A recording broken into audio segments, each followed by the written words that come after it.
Australia ও বাংলাদেশের test match ঘিরে ডারউইনের মারারা cricket গ্রাউন্ডে চলছে শেষ মুহূর্তের প্রস্তুতি। এ যেন ইলাহি কাণ্ড, কোনো কিছুরই কমতি রাখছে না ক্রিকেট অস্ট্রেলিয়া। সবচেয়ে অবাক করার বিষয় হলো এই মাঠের দর্শক ধারণ ক্ষমতা মাত্র ৯,০০০। ইতিমধ্যে প্রথম দিনের ৪,০০০ টিকিট বিক্রি হয়েছে। টেস্ট ম্যাচ ঘিরে অজিদের মাঝে যে বাড়তি উন্মাদনা বিরাজ করছে সেটি বলাই যায়। টিকিটের মূল্য সর্বনিম্ন $২৮, সর্বোচ্চ $১০০।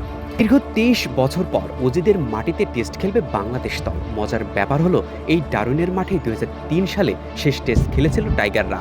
২৩ বছর পর আবার সেই মাঠে খেলবে বাংলাদেশ দল। এবার কি জয় নিয়ে বাড়ি ফিরতে পারবেন শান্তরা, সেই প্রশ্ন থেকেই যাচ্ছে। এই মাঠে ২০০৪ সালে শ্রীলঙ্কার বিপক্ষে শেষ টেস্ট খেলেছিল অস্ট্রেলিয়া। দীর্ঘ ২২ বছর পর আবার এই মারারার মাঠে টেস্ট ক্রিকেট ফিরছে। অজিদের মাঝে বাড়তি উন্মাদনা বিরাজ করবে, এটাই স্বাভাবিক।